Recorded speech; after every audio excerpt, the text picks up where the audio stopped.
ब्रह्मसूत्रम, ब्रह्मसूत्र ग्रंथ में page number 149 और 149 पेज पर ऊपर से 5वीं पंक्ति है, बीच में आया है इति एवं प्राप्ते ब्रूमः। मिला? देखो भाई, तो इति एवं प्राप्ते इसके ऊपर लिखिए सिद्धांत। ठीक है, तो पूर्व पक्षी ने अपनी बात रखी, अब उस पर सिद्धांती बोल रहे हैं। बात यह चल रही थी कि यह अधिकरण है आकाशाधिकरण, और इस अधिकरण का विचार का विषय भूत श्रुति है अस्य लोकस्य का गति इति आकाश इति होवाच। ठीक है, तो आकाश इति होवाच यह जो कहा गया है, इसमें आकाश शब्द का क्या अर्थ है, ये प्रश्न। तो पूर्व पक्ष ने बताया आकाश शब्द का अर्थ भूताकाश ही है, किंतु भूताकाश लेना, भूताकाश मतलब पंच महाभूत जो है आकाश वायु अग्नि जल पृथ्वी, उनमें जो एक आकाश है जो अनात्म पदार्थ है, माया का कार्य है, वही आकाश आकाश शब्द से लेना चाहिए, ऐसा बोला पूर्व पक्षी। किंतु सिद्धांती कह रहे ये बात ठीक नहीं है। आकाश शब्द का अर्थ भूताकाश नहीं, अपितु आकाश शब्द का अर्थ परमात्मा है, परमेश्वर है, ब्रह्म है, ये कहा। क्यों? हेतु दे रहे सूत्र के माध्यम से, आकाशस्तलिंगात्। ठीक है, सूत्र का अर्थ लिखा था ना कल, तो चलिए फिर अब भाष्य में देखिए इति एवं प्राप्ते ब्रूमः आकाशस्तलिंगात्, ये सूत्र है, उसकी व्याख्या कर रहे हैं। आकाश शब्देन ब्रह्मणः ग्रहणम युक्तम। ठीक है, सिद्धांति कह रहे आकाश शब्द से भूताकाश को ग्रहण करना उचित नहीं है, अपितु आकाश शब्द से ब्रह्म का ही ग्रहण करना उचित है। ठीक है, अर्थात आकाश शब्द का अर्थ ब्रह्म। प्रश्न पूछा था अस्य का गति, अस्य लोकस्य का गति, इस लोक की गति क्या है, अर्थात इसका आधार कौन है, तो बताया आकाश इति होवाच। आकाश मतलब ब्रह्म, तो ब्रह्म ही इसका अधिष्ठान है, आधार है, ये बताया। तो आकाश शब्देन ब्रह्मणः ग्रहणम युक्तम कुतः, प्रश्न चिन्ह है कि नहीं भाष्य में। क्यों भाई? हेतु दे रहे तल्लिंगात्, ये प्रतीक है, सूत्रस्थ पद है तल्लिंगात्, तो इससे आकाश शब्द का अर्थ ब्रह्म ही लेना चाहिए, हेतु तल्लिंगात्। तो तल्लिंगात् क्या? तल्लिंगात् के ऊपर एक वाक्य लिखी छोटा। आकाश शब्दस्य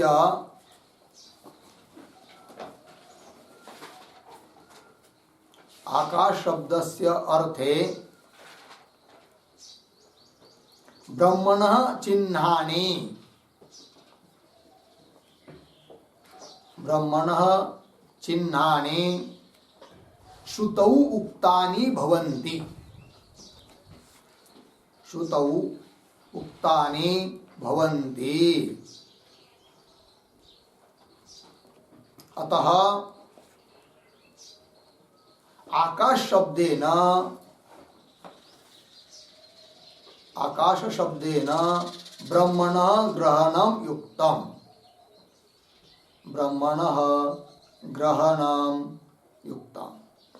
ठीक है, चलिए भाई अर्थ देखिए।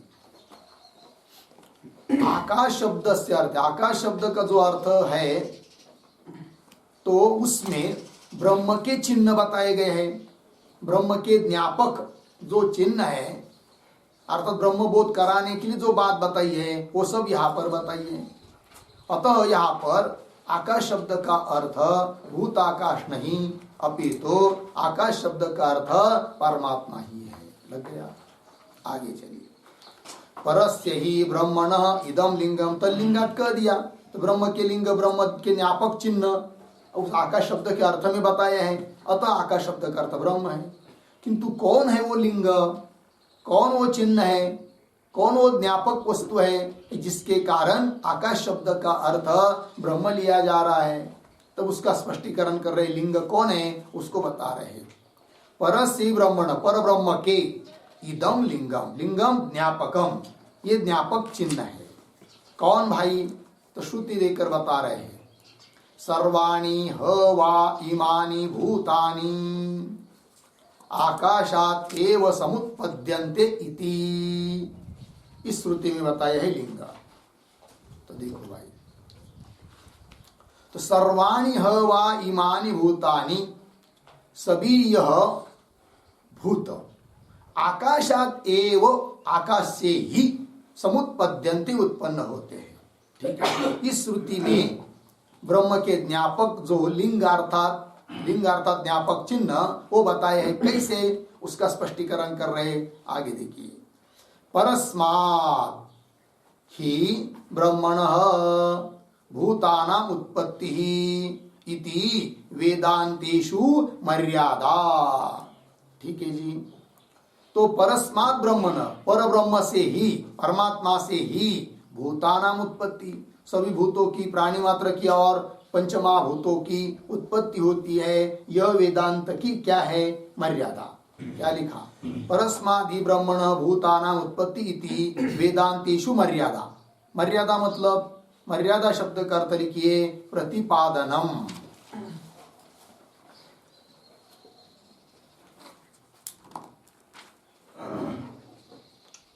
प्रतिपादनम, ठीक है। पर ब्रह्म से ही भूतों की, आकाशादि भूतों की उत्पत्ति होती है, यह वेदांत में कहा गया है, प्रतिपादित है। ठीक है, मर्यादा। आगे चलिए। अब पुनः ननु से आक्षेप किया जा रहा है। तो ननु भूताकाशस्य अपि इत्यादि जो पंक्ति है, उस ननु के ऊपर लिखिए आक्षेप।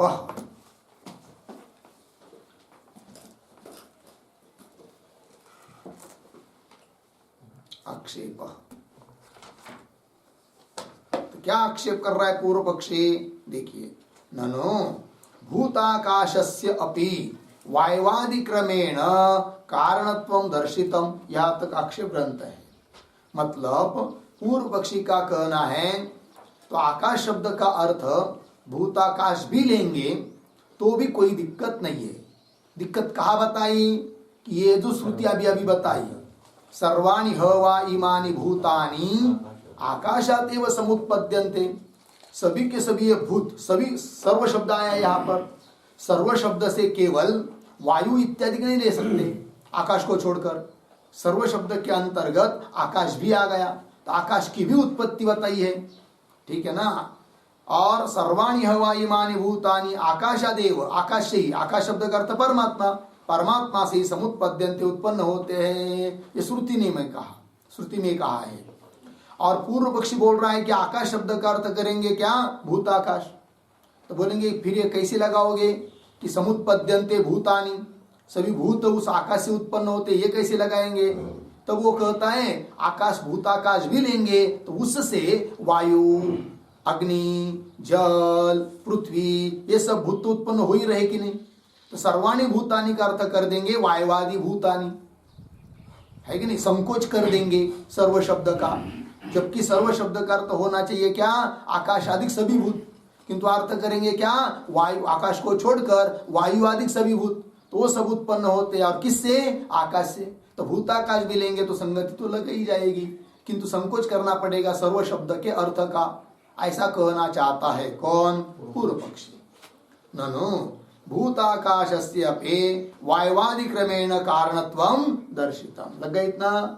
अब उसका उत्तर दे रहे सिद्धांती। सत्यम, मिला पंक्ति, तो सत्यम के ऊपर लिखिए समाधानम।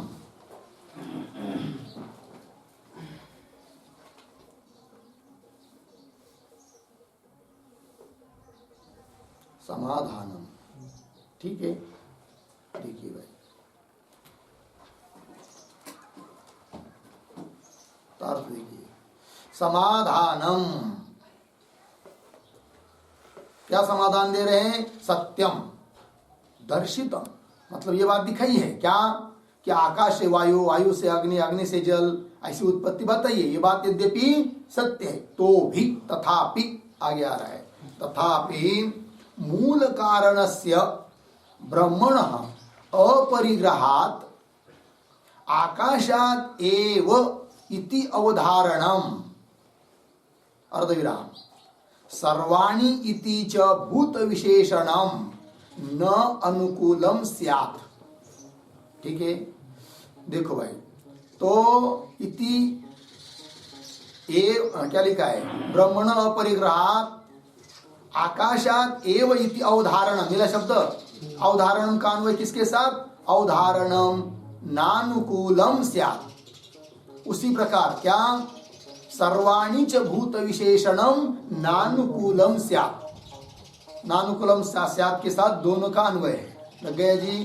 तो पंक्ति पढ़ी देखिए, तथापि मूल कारणस्य ब्रह्मणः अपरिग्रहात्, मूल कारण है कौन, ब्रह्म, उसका अपरिग्रह मतलब संग्रह नहीं करेंगे, उसका ग्रहण नहीं करेंगे, स्वीकार नहीं करेंगे, केवल भूताकाश से सबकी उत्पत्ति मानेंगे, तब क्या होगा, तो दो बात अनुकूल नहीं हो पाएगी।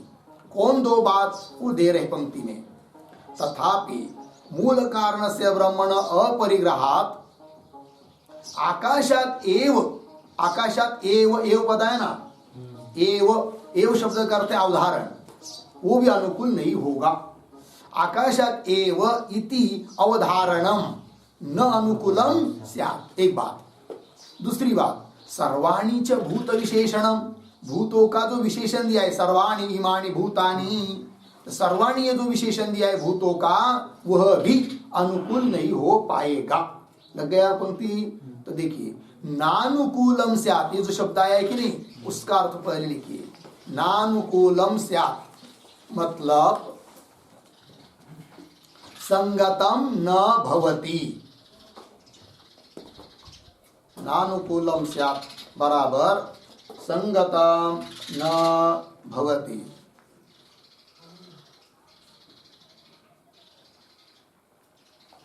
संगत नहीं होता है, सुसंगत नहीं बैठता है, दो चीज।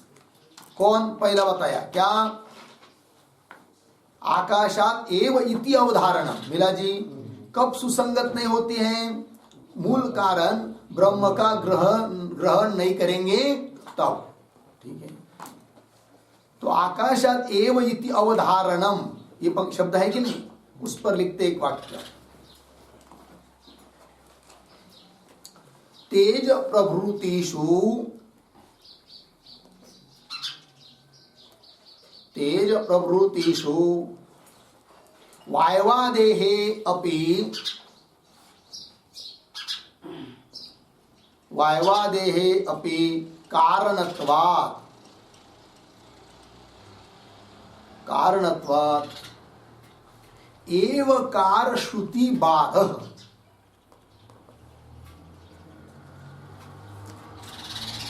एवकार श्रुति बाधः बराबर उद्धरण चिन्ह में आकाशात एव, उद्धरण चिन्ह बंद, आकाशात एव, आगे अत्रत्यः, अत्रत्यः एवकारः निरर्थकः भवेत्,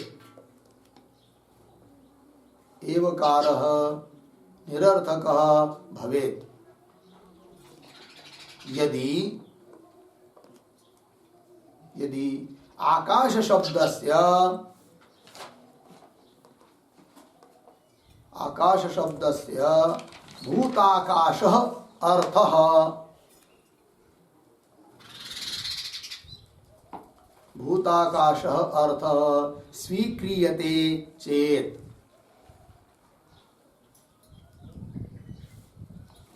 स्वीक्रियते चेत। लग गया जी? देखो भाई, तो श्रुति में क्या आया है, आकाशात एव आया है, आकाश से ही। अब आकाश शब्द का अर्थ यदि भूताकाश लेंगे तो फिर दिक्कत क्या आ रही है, तो देखो भाई, जैसे आकाश से उत्पन्न हुआ कौन, वायु, वायु से उत्पन्न हुआ है कौन, तेज, अग्नि, अग्नि से जल, जल से तब वायु से भी तो उत्पन्न हो रहा है, अग्नि से भी तो उत्पन्न हो रहा है, तो आकाशत एव इव, इसका क्या होगा फिर? एव शब्द क्या हो जाएगा? निरर्थक हो जाएगा। कब? आकाश शब्द का अर्थ भूताकाश लेंगे तब, क्योंकि जैसे आकाश से वायु की उत्पत्ति हुई उस प्रकार वायु से भी तो आगे अग्नि, जल इत्यादि की उत्पत्ति हुई है, अतः एवकार निरर्थक हो जाता है। इसलिए आकाश शब्द का अर्थ भूताकाश नहीं, अपितु आकाश शब्द का अर्थ क्या है? ब्रह्म ही है।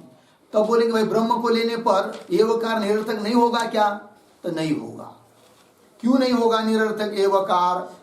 तो देखिए पंक्ति को पहले टिप्पणी पढ़िए। तेज प्रभृतिषु वायवादे अपि कारणत्वात्, तेज प्रभृति, तेज जल इत्यादि इनका कारण वायु होने से वायु से जल, वायु से अग्नि, अग्नि से जल, इस प्रकार वायवादे अपि कारणत्वात्, मतलब तेज का कारण कौन बना? वायु, और वायु का कारण कौन है? आकाश। कारणत्वात् एवकार श्रुतिवाद, मतलब आकाशात एव, यहाँ पर आया हुआ एवकार निरर्थक स्यात्। कब? यदि आकाशस्य भूताकाश अर्थ स्वीक्रियते चेत, ठीक है ना? इसलिए आकाश शब्द का अर्थ भूताकाश नहीं लेंगे। फिर बोलेंगे परमात्मा को लेने पर नहीं होगा क्या निरर्थक? नहीं होगा, बता रहे आगे। देखिए ये पंक्ति लगी पहली, तथापि मूल कारण से ब्रह्मणः परिग्रहात् आकाशात् एव इति अवधारणम नानुकूलम स्यात्। लगी दूसरा वाक्य, सर्वाणि इति च भूत विशेषण, और क्या असंगत हो जाएगा, ससंगत नहीं होगा, इसको पहले देख लेंगे। तो देखो भाई, सर्वाणि इति च भूत विशेषणम मिला जी, इस पर भी एक वाक्य लिखते हैं। सर्व शब्दस्य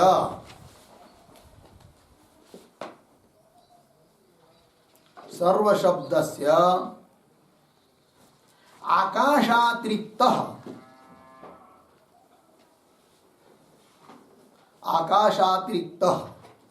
वायवाद्यर्थः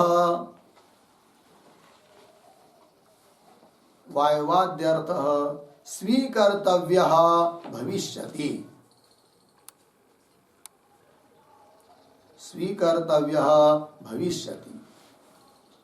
यदि आकाश शब्दस्य, यदि आकाश शब्दस्य भूताकाशः अर्थः, भूताकाश अर्थः स्वीक्रियते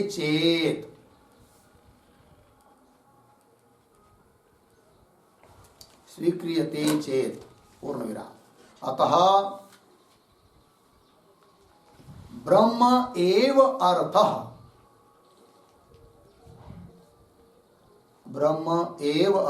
पूर्ण विराम, ब्रह्मणः तो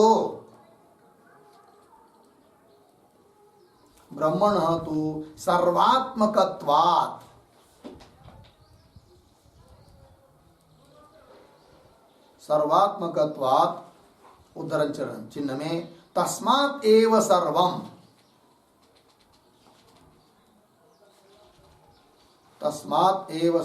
उद्धरण चिन्ह इति श्रुतेः, इति श्रुतिः युक्ता भवति इति भावः।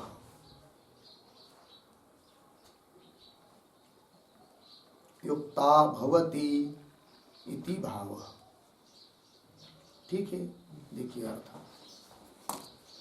तो सर्वाणि इति भूत विशेषणम, सर्वाणि इमानि भूतानि, ऐसा आया है कि नहीं? भूतों का विशेषण है कौन? सर्व।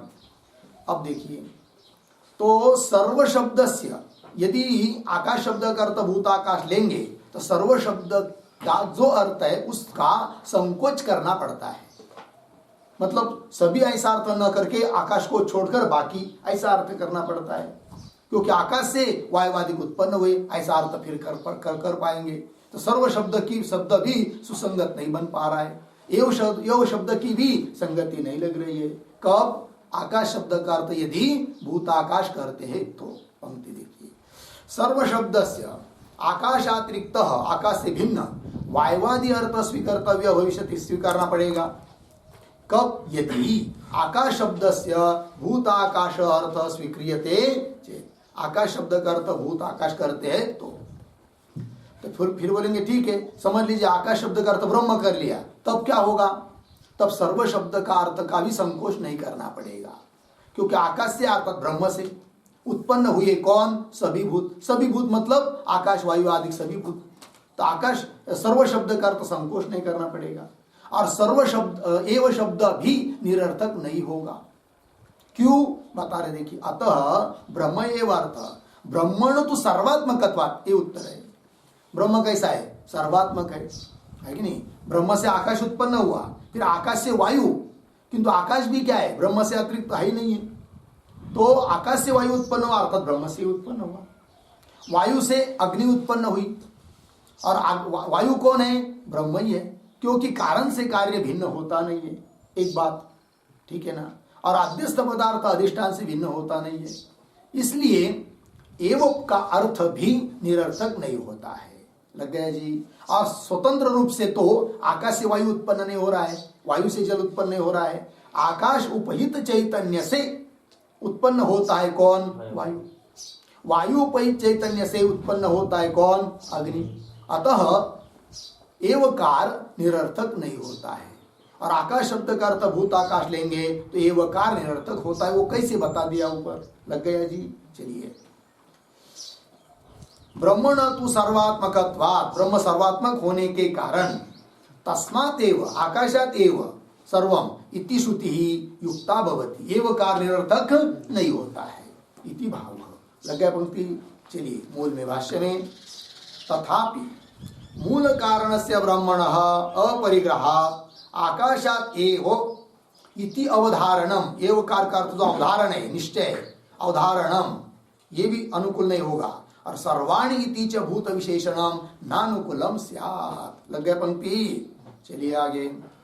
अब आगे कहते हैं क्या? तथा, और कुछ हेतु दे रहे हैं जिसके कारण आकाश शब्द का अर्थ भूताकाश नहीं ले सकते, आकाश शब्द का अर्थ ब्रह्म ही लेना पड़ेगा। इसके लिए तथा च, तथा इत्यादि पंक्ति से, तो तथा के पहले अवतरणिका के रूप में एक वाक्य लिखते हैं।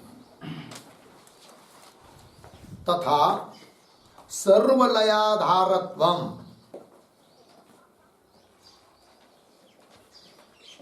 तथा सर्वलयाधारत्वम अर्धविराम, आगे जायान,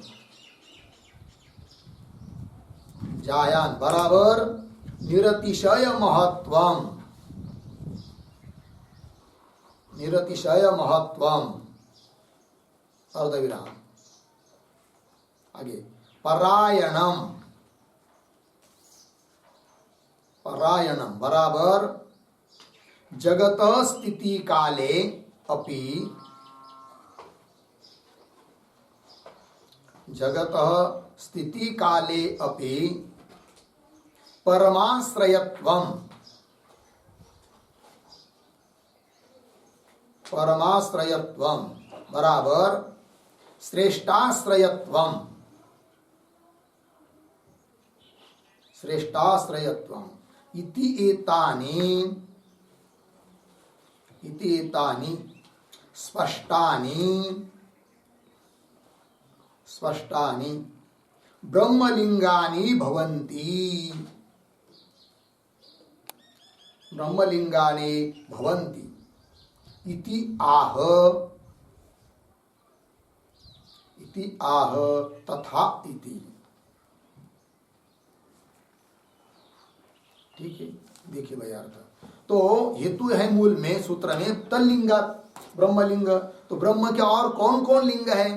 ज्ञापक चिन्ह है कि जिसके कारण आकाश शब्द का अर्थ ब्रह्म ही लेना पड़ता है, भूताकाश नहीं। और तो बता रहे हैं तो क्या? तो पहला लिंग बताएंगे तथा सर्वलयाधारत्वम, सभी चीजों का लय किसमें होता है? ब्रह्म में होता है। लय का आधार ब्रह्म है। आकाश लेंगे तो सबका, सभी के लय का आधार आकाश नहीं बन सकता है, आकाश का भी तो लय होता है। ठीक है, पहला लिंग।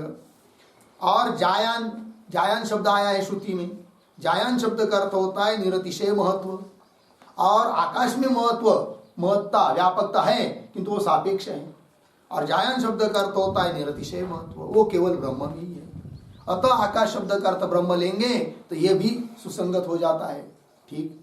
और परायणम, परायणम का मतलब जगत स्थिति काल्यापि परमाश्रयत्व, जगत की स्थिति काल में भी वो सबका आश्रय है। कौन? ब्रह्म। और वो तभी संभव है जब आकाश शब्द का अर्थ ब्रह्म लेंगे। ठीक है। जगत स्थिति काल्यापि परमाश्रयत्वम श्रेष्ठाश्रयत्वम इति एतानि स्पष्टानि, इस प्रकार के स्पष्ट ब्रह्म के जो लिंग ज्ञापक चिन्ह है वे भी सुसंगत हो जाते हैं। भवंती, इस बात को बता रहे हैं तथा इत्यादि पंक्ति से। ठीक है, पंक्ति को देखिए भाष्य में। तथा आकाशम प्रत्यस्तम यंती, श्रुति है कि नहीं? प्रत्यस्तम करते हैं लयम, यंती गच्छन्ति, आकाश को ही सब लय को प्राप्त होते हैं। ठीक है। इति ब्रह्मलिंगम, किंतु आकाश को मतलब ब्रह्म को, ब्रह्म में सबका लय होता है, ये तात्पर्य है। ये ब्रह्म का लिंग है, ज्ञापक चिन्ह है। इति ब्रह्मलिंगम।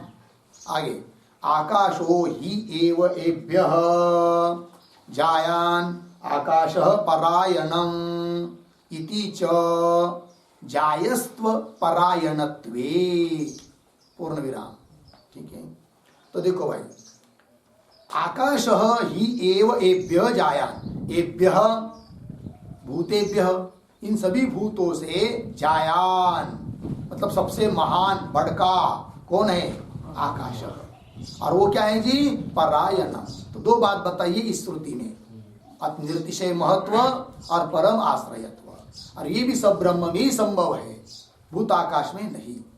इति जायस्त्व परायणत्वे, जायस्त्व और परायणत्व ये भी क्या है? ब्रह्म के लिंग है। इति जायस्त्व परायणत्वे, है कि नहीं? आया ना? तो शेष शब्द समझिए उसके ऊपर, परायणत्वे ब्रह्मणः लिंगम इत्यर्थः, ऐसा शेष करके पूर्ण हो जाता है वाक्य। तो ये भी ब्रह्म के लिंग है। जायस्त्व परायणत्वे ब्रह्मणः लिंगम इत्यर्थः, पूर्ण विराम हो गया। अब जायस्त्व क्या चीज है भाई, उसको बता रहे भगवान भाष्यकार। जायस्त्वम ही अनापेक्षिकम परमात्मनि एव एकस्मिन आम्नातम। ठीक है, क्या कर रहे हैं? जायस्त्वम, जायस्त्वम का अर्थ लिख के दे दिया है। जायस्त्वम का अर्थ क्या बताया? निरतिशय महत्व। वो किसमें है? तो कह रहे जायस्त्वम ही अनापेक्षिकम परमात्मनि एव, अनापेक्षिकम जायस्त्वम परमात्मनि एव एकस्मिन आम्नातम, आम्नातम कथितम प्रतिपादितम। ठीक है ना जी? आम्नातम का अर्थ होता है कथितम, तो एकमात्र परमात्मा में ही बताया है क्या? जायस्त्व। कैसा जायस्त्व? अनापेक्षिकम। अनापेक्षिकम मतलब क्या? ठीक है, तो अनापेक्षिकम का अर्थ लिखिए। अनापेक्षिकम बराबर अपेक्षा रहितम,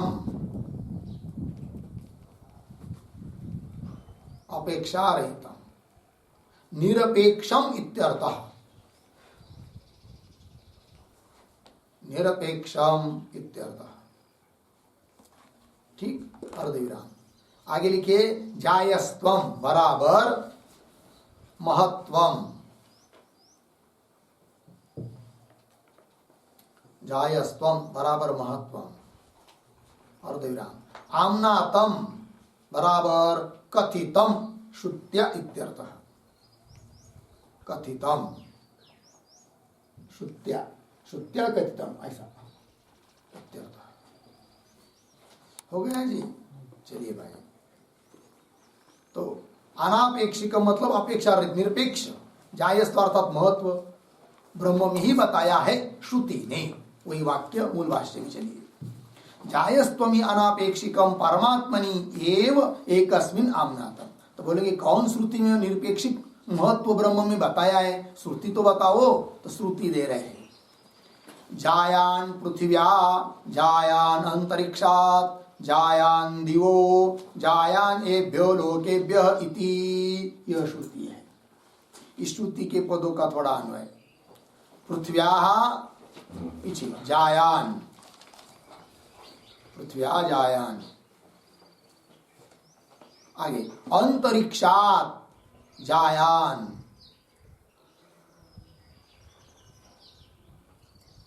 दिवः जायान, आगे एभ्य लोकेभ्य जायान। ठीक है, तो देखो भाई, तो कह रहे पृथ्व्या जायान, पृथ्वी से भी बहुत व्यापक है, निरपेक्ष व्यापक है, महान है। कौन? आत्मा, ऐसा बताया है इस श्रुति में। ठीक है ना। तो पृथ्व्या जायान, पृथ्वी से भी महान है आत्मा। और कैसा है भाई? तो अंतरिक्षात जायान, अंतरिक्ष आकाश आदि उससे भी क्या है? महान है। दिवह जायान, दिवह शब्द करते है स्वर्ग, स्वर्ग से भी महान है। कौन? आत्मा, दिवह जायान। और एभ्य लोकेभ्य जायान, सभी जितने भी लोग हैं उन सभी लोगों से भी महान है। कौन? आत्मा, ऐसा बताया है। इति आगे चलिए। तथा परायणत्वमपि, जायस्त्व बताया, अब परायणत्व को बता रहे हैं, है कि नहीं? परम स्थान है, सबका आश्रय है परमात्मा, इस बात को बता रहे। ये अभी ब्रह्म का ज्ञापक चिन्ह है, लिंग है। तथा परायणत्वम अपि परम कारणत्वात् परमात्मनि एव उपपन्नतरम। मिला पंक्ति? अर्थ देखिए भाई। तथा परायणत्वम अपि, परायणत्व मतलब परम स्थान, परम आश्रय, यह भी उस ब्रह्म में ही संभव है, क्योंकि वो सबका परम कारण है। तो तथा परायणत्वम अपि परम कारणत्वात् हेतु, सबका मूल कारण होने के कारण सबका आश्रय है। कौन? परमात्मा अर्थात ब्रह्म। ठीक है। तो परमात्मनि एव उपपन्नतरम, परमात्मा में अतिशय उपपन्न हो जाता है, सुसंगत हो जाता है परायणत्व। और ठीक है, श्रुति भी बताती है। तो कौन श्रुति है? श्रुति दे रहे, श्रुतिश्च विज्ञानम आनंदम ब्रह्म रातेर्धातु परायणम। मिला जी? रातेर्धातु परायणम इति बृहदारण्यकोपनिषद 3:9-28। तो देखो भाई, विज्ञानम आनंदम ब्रह्म, विज्ञान स्वरूप, ज्ञान स्वरूप, आनंद स्वरूप ब्रह्म है। और कैसा है वो भाई? राते है धातु परायणम, परायणम है कि नहीं? परम आश्रय है। किनके लिए? राते है धातुम। क्या चीज है राते है धातुम? तो लिखिए उसका अर्थ। राते है बराबर, राते है बराबर धनस्य, धातु परायणम, धातु परायणम बराबर परम स्थानम।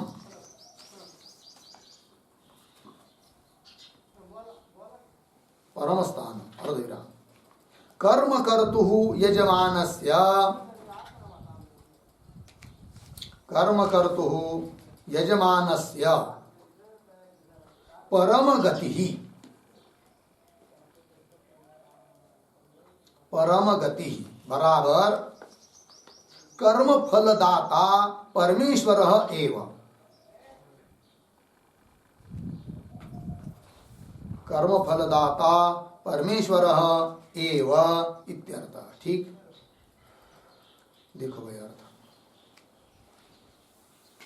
तो राते धातु परायणम, राते अर्थात धनस्य, धातु धन देने वाले के लिए, परायण है परम स्थान है। मतलब आशय क्या है भाई? तात्पर्य तो यजमान क्या करता है? धन देता है, कर्म करता है, यज्ञादि करता है। तो धातु हुआ कौन? यजमान। तो कर्म कर्तु यजमानस्य, धातु का अर्थ कर्म करने वाला जो यजमान है उसके लिए वो क्या है? परम गति है, परमात्मा। परम गति मतलब क्या? कर्म फलदाता परमेश्वर एवं, उसके कर्म का फल देने वाला कौन है? परमात्मा ही है, ऐसा बताया। अर्थात परायणत्व भी किसमें है? ब्रह्म में ही है, परमात्मा में ही है। ये बात बताइए। ये सब ब्रह्म के लिंग है। आगे चलिए। इति अपि च, मिला पंक्ति। और भी कुछ कारण बता रहे हैं, है कि नहीं? ब्रह्म के ज्ञापक चिन्ह जो कि आकाश शब्द का अर्थ ब्रह्म लेने पर ही सुसंगत होते हैं, आकाश शब्द का अर्थ भूताकाश लेने पर नहीं बैठते हैं। अपि च, तो अपि च के पहले लिखिए लिंगांतरम आह अपि च इति।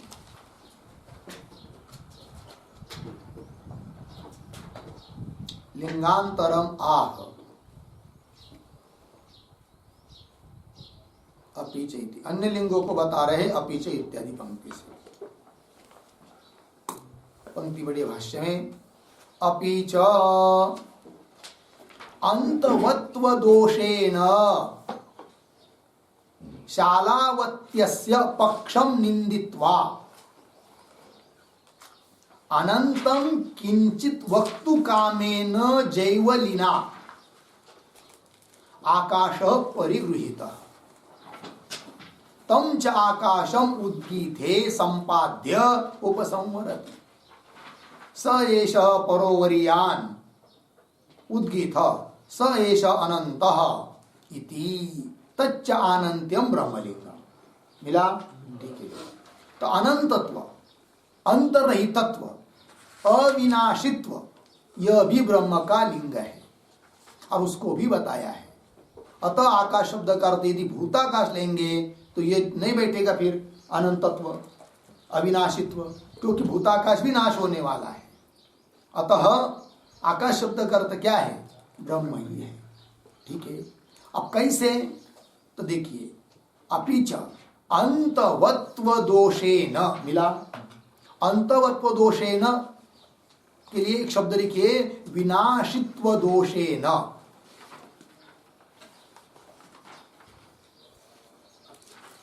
विनाशित्व दोषेन मतलब विनाशित्व यह दोष देकर शालावत्य का खंडन किया है। और खंडन करके, निंदा करके मतलब खंडन करके क्या किया? अनंतम किंचित वक्तु कामेन। अनंतम, अनंतम का अर्थ अविनाशी वस्तु। अनंत मतलब अंत रहित। अनंतम का अर्थ अविनाशी वस्तु। कोई अविनाशी वस्तु कुछ है इस बोलने की इच्छा से। वक्तु कामेन केन जैवलिना। जैवलिने के ऊपर लिखिए प्रवाहन राज्ञा। प्रवाहन राजा का नाम था जैवली। प्रवहन राज्ञा आकाश परिगृहीत। ठीक है।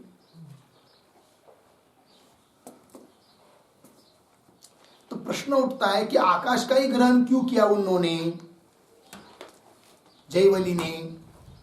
इसलिए कि वह जैवली किसी अविनाशी वस्तु को दिखाना चाहता है। और किसका खंडन करके? शालावत्य का खंडन करके, निंदा करके। बात क्या है थोड़ा समझ लेते हैं।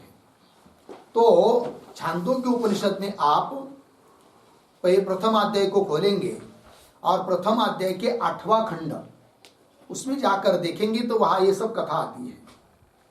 तो 3 लोग वहां पर हैं। एक है दालभ्य, दूसरा है शालावत्य ब्राह्मण और तीसरा है राजा जैवली जिसका नाम है प्रवाहन राजा। ठीक है। ये 3 लोग हैं और इन तीनों को ये समझा जाता है कि उद्गित विद्या में ये अत्यंत कुशल है। उद्गित विद्या है कि नहीं? अर्थात उपासना प्रकरण है। उद्गित वो एक प्रकरण आता है ना, उद शब्द का अर्थ परमात्मा और उसको गाया है रुक साम ने, इसलिए उसको कहती है उद्गित। तो उद्गित विद्या अर्थात ब्रह्म विद्या और उसकी उपासना, उसका उपासना का एक अंगभूत ओंकार आदि, इन सब उपासनाओं में उद्गित विद्या में अत्यंत कुशल माने गए 3 लोग। कौन कौन? दालभ्य, शालावत्य ब्राह्मण और राजा जैवली। फिर उन्होंने क्या किया? एक जगह बैठ गए और परस्पर विचार विनिमय करने लगे क्या? तो ये जो उद्गीत है, उस उद्गीत की प्रतिष्ठा क्या है? उद्गीत शब्द से अर्थ लेंगे ओंकार, है कि नहीं? उद्गीत जो है उसका एक अवयव अंगभूत उपासना का वो क्या है? ओंकार। ओंकार, तो ओंकार का ओम का प्रतिष्ठा कौन है, उसका आश्रय कौन है, अर्थात ओंकार शब्द से कौन लिया जाए, ये चर्चा शुरू हुई। लग गया जी? तब हुआ क्या? उन तीनों में से जो दालभ्य था उसने कहा कि ओंकार रूप जो उद्गीत है उसका आश्रय, उसकी प्रतिष्ठा स्वर है। क्या है जी? स्वर। स्वर है कि नहीं? स्वर है मतलब क्या? ध्वनि है, क्योंकि ध्वनि उच्चारण होगा तभी तो ध्वनि निकलेगा, तभी तो ओंकार का क्या होगा? उच्चारण होगा। किंतु उस उद्गीत, ओंकार रूप उद्गीत का प्रतिष्ठा स्वर है, किंतु मूल प्रतिष्ठा कौन है, इसका और विचार करते हुए उन्होंने बताया कि स्वर है, और स्वर का कारण, ध्वनि का कारण है प्राण। प्राण शरीर में है, बल है शरीर में, प्राण है, तभी तो ध्वनि निकलती है। ठीक है? और प्राण का कारण है अन्न, अन्न में प्राण होते, अन्न खाएंगे तभी प्राण, प्राण है, बल है तभी उच्चारण, और उच्चारण है तभी वो ओंकार निकल आता है। ठीक है? तो कहाँ तक पहुंच गए? अन्न तक। फिर अन्न कब निर्माण होता है? जब वृष्टि होती है, बारिश होती है कि नहीं? तो अन्न का कारण है कौन? वृष्टि, है कि नहीं? और वृष्टि का कारण है कौन? स्वर्ग, अर्थात स्वर्ग में रहने वाले देवता लोग, स्वर्ग वो प्रसन्न रहते हैं तभी क्या होता है? वृष्टि होती है। अतः कुल मिलाकर कहाँ तक पहुंच गए भाई? स्वर्ग में। इसलिए उन्होंने कहा, किसने? दालभ्य ने कहा कि उद्गीत रूप जो ओंकार है उसकी प्रतिष्ठा कौन है? स्वर्ग है। ये बताया। लग गया इतना? ये दालभ्य का निरूपण हुआ। फिर उसके बाद नंबर आया शालावत्य नाम का ब्राह्मण। ठीक है जी? उसने कहा उस ओंकार रूप उद्गीत की प्रतिष्ठा स्वर्ग भी नहीं है। तो बोलेंगे क्यों? तो स्वर्ग की भी स्थिति जिस पर रहती है वो उसका अधिष्ठान मानेंगे, प्रतिष्ठा मानेंगे। तो स्वर्ग के लोग, स्वर्ग के देवता स्वर्ग किसके ऊपर अवलंबन है? यदि यहाँ पर यज्ञ याग आदि करेंगे तब। ठीक है ना जी? तो उस दालभ्य ने बताया जो स्वर्ग की प्रतिष्ठा, स्वर्ग ही प्रतिष्ठा है, फिर उसका खंडन करके बताया किसने? शालावत्य ने, ब्राह्मण ने क्या बताया? पृथ्वी को बताया। क्योंकि स्वर्गस्थ जो देवता गण है वो तभी प्रसन्न रहते हैं जब यहाँ पर कुछ हम लोग करते हैं यज्ञ याग आदि, तो यहाँ पर करते अर्थात पृथ्वी लोक में करते, अर्थात पृथ्वी ही अधिष्ठान है, प्रतिष्ठा है। किसकी? ओंकार रूप उद्गीत की प्रतिष्ठा कौन बताया? पृथ्वी बताई। किसने? शालावत्य ने, शालावत्य ब्राह्मण ने। फिर उसका भी खंडन किया किसने? राजा जयवली ने। तब वो मूल पंक्ति आई भाष्य में, अपिच अंतवत्व दोषेण शालावत्यस्य पक्षम निंदित्वा। ठीक है ना? तो शालावत्य पक्ष पर भी दोष दिया किसने? जयवली ब्राह्मण, जयवली राजा ने। क्या दोष दिया? कि ओंकार रूप उद्गीत की प्रतिष्ठा यदि पृथ्वी को मानेंगे तो पृथ्वी क्या है? अंत वाली है, विनाश वाली है, अतः पृथ्वी को प्रतिष्ठा मानना उचित नहीं है। बात लगी? ध्यान दीजिए। तब शालावत्य का जब खंडन कर दिया, निंदा कर दी जयवली ने, तब शालावत्य ने पूछा, अरे भाई जयवली, यदि पृथ्वी भी ओंकार रूप उद्गीत की प्रतिष्ठा नहीं है तो कौन प्रतिष्ठा है? बचा बताओ। तब वो वाक्य है, अस्य लोकस्य का गति, है कि नहीं? तब उत्तर दिया राजा जयवली ने, क्या? आकाश इति होवाच, आकाश ही है क्या? उद्गीत रूप ओंकार की प्रतिष्ठा, ये बताया है। फिर आकाश बताया, तो आकाश शब्द क्यों उच्चारण किया? आकाश शब्द से क्या वो जयवली भूताकाश को कहना चाहते हैं क्या? तो नहीं। आकाश शब्द से किसको कहना चाहते हैं? वो ब्रह्म को। फिर आकाश शब्द से यदि ब्रह्म को कहना चाहते हैं तो आकाश शब्द का ग्रहण क्यों किया भाई? इसलिए कि उनको अनंतत्व बताना है, अविनाशित्व बताना है। ठीक है ना? अतः आकाश का ग्रहण किया किन्होंने? जयवली ने।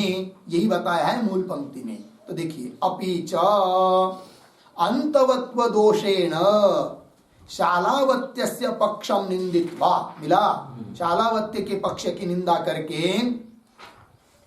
अनंतत्वम किंचित वक्तु कामेन, अनंतत्व, अनंतत्व मतलब अविनाशी वस्तु, अंतरहित वस्तु, ऐसे बोलने की इच्छा से जैवलिना मतलब प्रवाहन नाम के राजा ने बताया क्या, आकाश परिगृहित, आकाश का स्वीकार किया।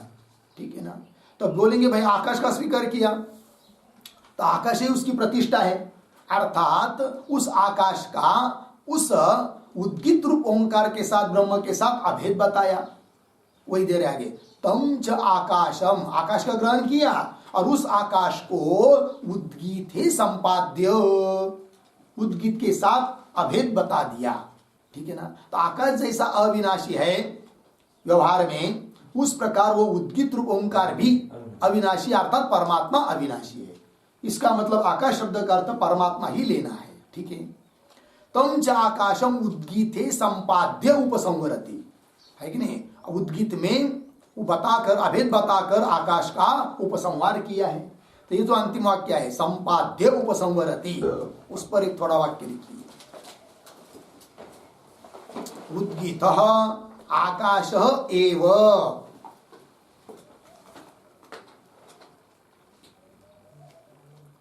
उद्गीतः आकाशः एव इति संपादनात्, संपादनात् उद्गीतस्य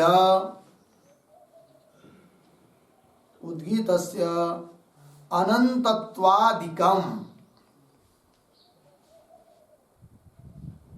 अनंतत्वादिकम अर्धविराम न स्वतः इति भावः,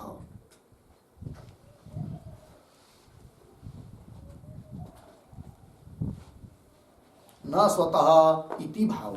ठीक है, अर्थ देखिए भाई, तो उद्गीत आकाश एवं, उद्गीत ओंकार वो क्या है, आकाश ही है, ऐसा एकता बताई है। ऐसा संपादनात् उद्गीतस्य अनंतत्वादिकम, तो उद्गीत भी अनंत हो जाता है फिर, क्योंकि आकाश के साथ अभेद बताया। आकाश मतलब ब्रह्म, आकाश शब्द का तो भूताकाश नहीं लेना, ब्रह्म जैसा क्या है, अंत से रहित है, अनंत है, लग गया कि नहीं, और उसी के साथ अभेद बताया, इसमें भी अनंतत्व आ जाता है। किसमें, उद्गीत में, है कि नहीं, न स्वतः अनंतत्व, उद्गीत का अभेद यदि आकाश शब्द का अर्थ परमात्मा में नहीं करेंगे तो उद्गीत जो ओंकार वो भी क्या एक उच्चारण मात्र है, तो वो भी नष्ट हो जाएगा, वो अविनाशी नहीं सिद्ध होगा। वो अविनाशी कब है, जब उसका अभेद आकाश के साथ किया। और आकाश शब्द का अर्थ यदि भूताकाश लेंगे तो कैसा अविनाशित्व सिद्ध होगा, फिर नहीं होगा, क्योंकि भूताकाश भी विनाशी ही है। अतः आकाश शब्द का अर्थ है क्या, परमात्मा, ये कहना। चलिए, तम च आकाशम उद्गीते संपाद्य उपसंवरति, तो उपसंहार का वाक्य आया है, क्या है वो, स एषः परो वरीयान उद्गीतः स एषः अनंत इति, यह वो वाक्य है। इसका क्या अर्थ है, लिखिए थोड़ा, सह बराबर, सह बराबर उद्गीतावयवः, उद्गीत अवयवः ओंकारः, उद्गीतावयवः ओंकारः, अर्धविराम, आगे प्रतीक एषः, एषः बराबर आकाशात्मकः, आकाशात्मकः, अर्धविराम, परोवरीयान बराबर अत्यंत उत्कृष्टः, अत्यंत उत्कृष्टः, अनंतः च इत्यर्थः, अनंतः च इत्यर्थः। देखिए भाई अर्थ, सह मतलब उद्गीत का अवयव, उद्गीत उपासना का अवयवभूत ओंकार, येष, येष मतलब आकाशात्मक है, और कैसा है, परोवरीयान, अत्यंत उत्कृष्ट है, अनंत है, ये बात बताई है। देखिए भाई, स एषः परोवरीयान उद्गीतः स एष अनंत, वही अनंत है इति च। लग गया। तच्च अनंत्यम ब्रह्मलिंगम, और अनंत ये क्या है? ब्रह्म का लिंग है, ज्ञापक चिन्ह है। अनंत अविनाशी एकमात्र ब्रह्म ही है, भूताकाश नहीं हो सकता। इसलिए भी आकाश शब्द का अर्थ भूताकाश नहीं, अपितु आकाश शब्द का अर्थ क्या है? ब्रह्म, परमात्मा। हो गया यहां तक चिंतन। तल्लिंगात का व्याख्यान यहां तक हुआ। अब यत् पुनः इत्यादि पंक्ति से क्या बताएंगे? तो पूर्व पक्षी ने जो आक्षेप किए थे उन आक्षेपों का समाधान करना है। ठीक है। तो यत् पुनः उत्तम क्या कहा था? तो देखिए भाई, हो गया ना। यत् पुनः उत्तम भूताकाशम प्रसिद्धि बलेन प्रथमतरम प्रतीयते इति, है कि नहीं? ऐसा कहा था किसने? पूर्व पक्ष। अत्र ब्रूमः, उस विषय पर आप बोल रहे सिद्धांति। तो क्या कहा था पूर्व पक्ष ने? यत् पुनः उत्तम भूताकाशम, आकाश शब्द सुनते ही सबसे पहले दिमाग में उपस्थित हो जाता है कौन? भूताकाश। इसलिए भूताकाश ही लेना चाहिए, ऐसा कहा था किसने? पूर्व पक्षी ने। यत् पुनः उत्तम भूताकाशम प्रसिद्धि बलेन, अत्यंत प्रसिद्ध होने के कारण प्रथम तरम, सबसे पहले प्रतीयते, प्रतीत होता है, इसलिए भूताकाश अर्थ ले लो। ऐसा जो कहा था उसका उत्तर दे रहे। प्रतीयते, प्रतीत होता है, इति अत्र ब्रूमः, क्या? प्रथमतरम प्रतीतम अपि सत् वाक्यशेष गतान ब्रह्म गुणान दृष्ट्वा न परिगृह्यते, ये उत्तर दिया। ठीक है, ठीक है, ये बात ठीक है। क्या? कि आकाश शब्द को सुनते ही प्रसिद्ध होने के कारण भूताकाश की उपस्थिति होती है, तो भी आकाश शब्द का अर्थ भूताकाश नहीं ले सकते। क्यों? देखिए पंक्ति, यत् पुनः उत्तम भूताकाशम प्रसिद्धि बलेन, अत्यंत प्रसिद्ध होने के कारण प्रथम तरम प्रतीयते अत्र ब्रूम। आगे देखिए, प्रथम तरम प्रतीतम अपि सत्, सबसे पहले प्रतीत हो रहा है कौन? भूताकाश। तो भी प्रथम तरम प्रतीतम अपि सत् वाक्यशेष गतान ब्रह्म गुणान दृष्ट्वा, किंतु उस प्रकरण के जो वाक्य शेष अर्थात उपसंहारात्मक वाक्य है, उनमें बताए हुए जो गुण अर्थात लिंग, ज्ञापक चिन्ह, उनका विचार करते हैं तो वाक्य के आरंभ में आए हुए आकाश शब्द से प्रथम उपस्थित भूताकाश हो रहा है, तो भी उस आकाश शब्द का अर्थ भूताकाश नहीं ले सकते, क्योंकि आरंभ, उपसंहार, इन सबका विचार करना पड़ता है। तो उपसंहार वाक्यों में जो ज्ञापक चिन्ह बताया है आकाश शब्द के अर्थ में, उससे प्रतीत होता है कि आकाश शब्द का अर्थ ब्रह्म ही है। ठीक है। प्रथम तरम प्रतीतम अपि सत् वाक्य शेष गतान, वाक्य शेष में विद्यमान जो ब्रह्म गुण, उनको देखकर न परिगृह्यते। न परिगृह्यते मतलब आकाश शब्दे न भूताकाशम न परिगृह्यते, आकाश शब्द से भूताकाश को नहीं ले सकते। और बताया भी है क्या? दर्शितश्च ब्रह्मणि अपि आकाश शब्द। अच्छा, दूसरी बात, आकाश शब्द का प्रयोग ब्रह्म में कहीं भी देखने को नहीं मिलता, तब तो पूर्व पक्षी का कहना ठीक था, किंतु बहुत जगह तो आकाश शब्द का प्रयोग ब्रह्म में देखने को मिलता भी है। अतः यहाँ पर भी आकाश शब्द का अर्थ ब्रह्म ही लेंगे, ये कह रहे। दर्शितश्च ब्रह्मणि अपि आकाश शब्द, ब्रह्म में भी आकाश शब्द बताया है। कौन श्रुति में बताया है? तो श्रुति दे रहे, आकाशो वै नाम नाम रूपयो निर्वहिता इत्यादौ। ठीक है, आकाशो वै नाम, आकाश वो चीज है कौन? कि जो नाम रूपयो निर्वहिता, नाम और नाम रूपात्मक जो जगत, उसका निर्वहिता मतलब उत्पन्न करने वाला, जिसमें स्थिति है और जिसमें लय होता है, वो आकाश है। अर्थात कौन हुआ फिर? ब्रह्म ही हुआ, यह अर्थ निकल आया है। तो यहाँ पर आकाश, आकाशो वही नाम, आकाश वो चीज है कौन? कि जो नाम रूप का निर्वहिता है, नाम रूप की उत्पत्ति स्थिति लय का कारण है, वो आकाश है। अर्थात आकाश शब्द का अर्थ कौन हुआ? ब्रह्म हुआ। तो ब्रह्म में भी आकाश शब्द का प्रयोग श्रुति में आता है, अतः आकाश शब्द का अर्थ ब्रह्म है। लग गए जी? तथा आकाश और बता रहे हेतु, तथा आकाश पर्यायवाचिनाम अपि ब्रह्मणि प्रयोग दृश्यते। इतना ही नहीं, आकाश शब्द का प्रयोग ब्रह्म में तो देखने को मिलता ही है, किंतु आकाश के पर्यायवाची जो शब्द है कि नहीं, उनका भी प्रयोग देखने को मिलता है। कहा? ब्रह्म में।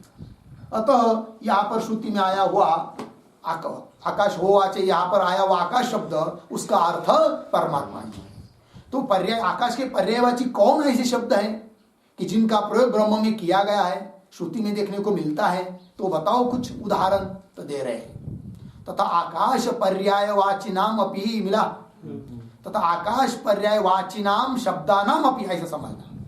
आकाश के पर्यायवाची जो शब्द हैं उनका भी क्या? ब्रह्मणि प्रयोग दृश्यते, ब्रह्म में प्रयोग देखने को मिलता है। तो उदाहरण बताओ। उदाहरण दे रहे हैं, रुचो अक्षरे परमे व्योमन यस्मिन् देवाः अधि विश्वे निषेधुः। यह है प्रमाण। शब्दों का अन्वय, अक्षरे परमे व्योमन, पीछे रुचः, आगे अस्मिन् देवा विश्वे अधि निषेधुः, अधि निषेधुः। ठीक है जी, चलिए भाई। तो अक्षरे परमे व्योमन, व्योमन शब्द आया कि नहीं? व्योमन का मतलब होता है आकाश, ठीक है ना? तो आकाश का पर्यायवाची शब्द व्योमन, उसका प्रयोग यहाँ पर ब्रह्म में, ब्रह्म के लिए हुआ है। ठीक है, तो देखिए भाई, हो गया ना? थोड़ा लिखते इस श्रुति के शब्दों का अर्थ। तो लिखिए, अक्षरे बराबर कूटस्थे,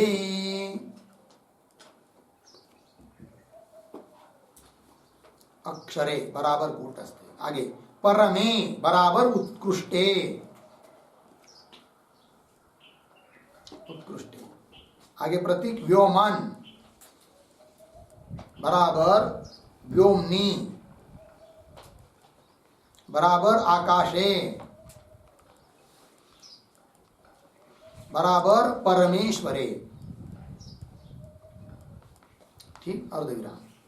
फिर प्रतीक रुचः, रुचः बराबर वेदाः,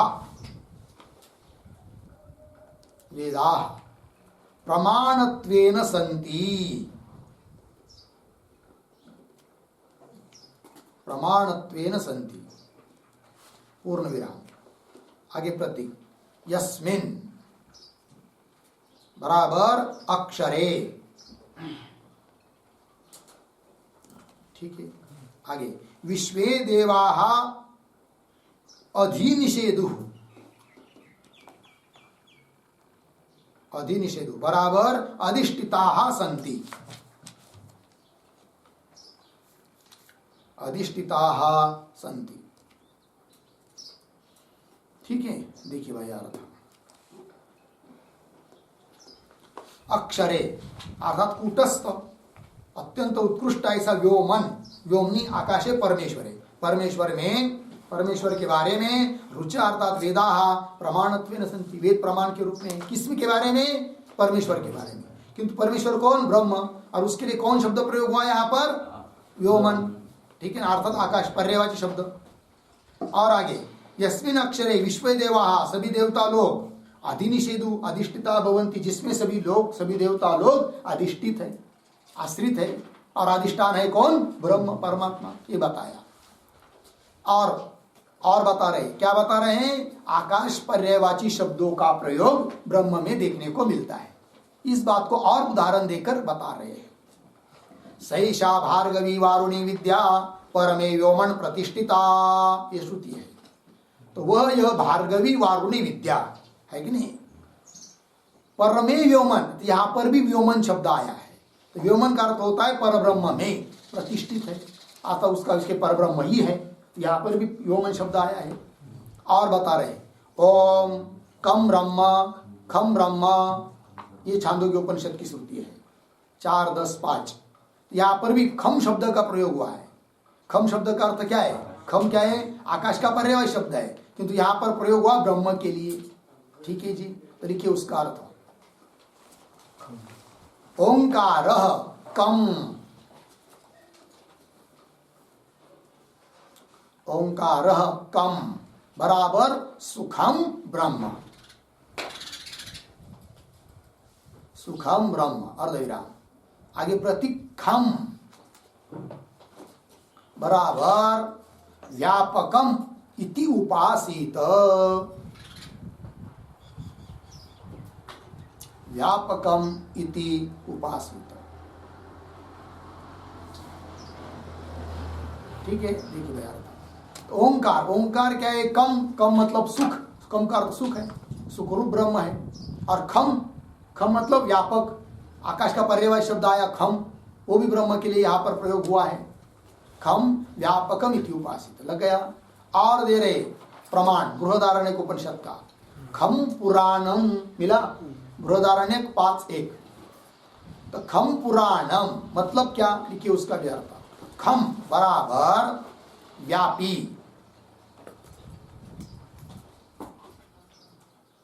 खम बराबर व्यापी अर्धविराम, पुराणम बराबर अनादि, पुराणम बराबर अनादि ब्रह्म इत्यर्थ। ठीक, तो व्यापक अनादि ब्रह्म है, यह अर्थ हुआ। इति च एवं, इति च एवं आदौ मतलब इत्यादि श्रुतियों में आकाश के पर्यायवाची शब्दों का भी ब्रह्म के लिए प्रयोग हुआ है। लगा?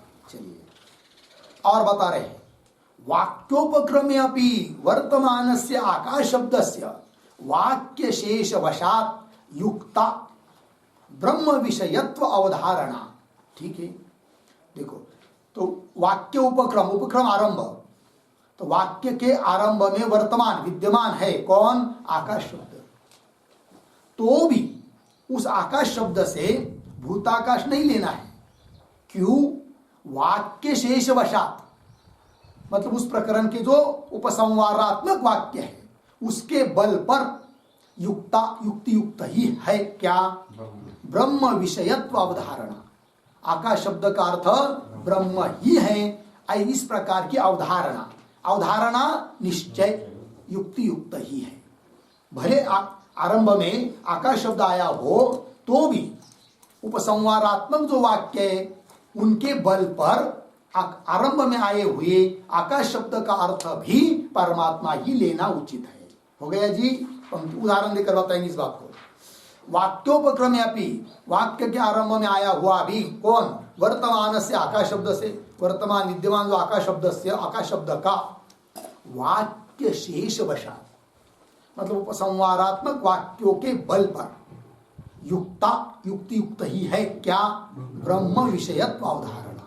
वो आकाश शब्द ब्रह्म विषय ही है, यह अवधारणा, यह निश्चय युक्ति युक्त ही है। उदाहरण दे रहे हैं, अग्नि अधीते अनुवाक, ये उदाहरण है, श्रुति वाक्य है। अन्वय, अग्नि अनुवाक अधीते। ठीक है जी? इति ही वाक्योपक्रमगतः अपि अग्नि शब्द मानवक विषय दृश्यते। ठीक है, तो देखो भाई, वाक्य के आरंभ में शब्द आया है कौन? अग्नि। और अर्थ क्या होगा फिर वाक्य का? अग्नि। अनुवाक का अध्ययन करता है। अनुवाक, अनुवाक क्या चीज है?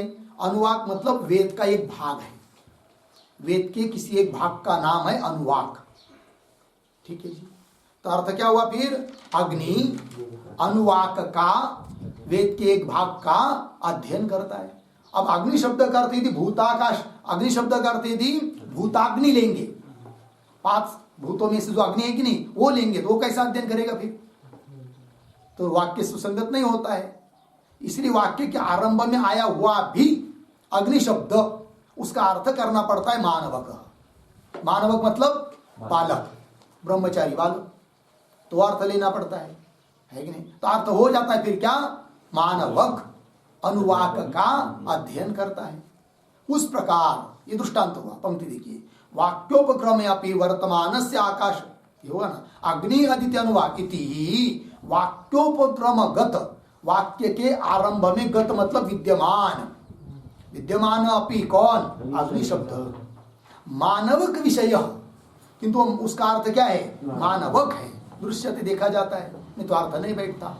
उस प्रकार आकाश इति होवाच यहाँ पर आया हुआ आरंभ में आकाश शब्द है, तो भी उसका अर्थ भूत आकाश नहीं अपितु ब्रह्म ही है। वही करे आप उपसंहार वाक्य में, ठीक है ना। तस्मात् आकाश शब्दम ब्रह्म इति सिद्धम, बताया, इसलिए क्या सिद्ध हुआ, आकाश शब्द का अर्थ ब्रह्म ही है। लग गया जी। तो तस्मात् के पहले अवतरणिका के रूप में छोटी बनती, तस्मात् उपास्ये ब्रह्मणि, तस्मात् उपास्ये ब्रह्मणि, आगे उद्धरण चिन्ह में आकाश इति होवाच, उद्धरण चिन्ह बंद, होवाच इति वाक्यस्य समन्वयः अस्ति, इति वाक्यस्य समन्वयः अस्ति, इति उपसंहरति, इति उपसंहरति, तस्मात् इति। हो गया जी। चलिए भाई, इसलिए उपास्य ब्रह्म में आकाश इति होवाच, या इस वाक्य का, वाक्य इति वाक्यस्य, इस वाक्य का समन्वय है, आकाश शब्द का अर्थ ब्रह्म है, इस प्रकार उपसंहार बता कर रहे हैं। तस्मात् आकाश शब्दम ब्रह्म इति सिद्धम, इसलिए क्या सिद्ध हुआ, आकाश शब्द का अर्थ ब्रह्म ही है, इस बात की सिद्धि हुई। इसके साथ साथ 22 नंबर का भाष्य पूरा हुआ और आकाश अधिकरण भी यहाँ पर पूर्ण हो जाता है। आगे दूसरा अधिकरण है, उसका विचार हम लोग करेंगे। ओम पूर्णमदः पूर्णमिदं पूर्णात् पूर्णमुदच्यते पूर्णस्य पूर्णमादाय पूर्णमेवावशिष्यते। ओम शांति शांति शांति।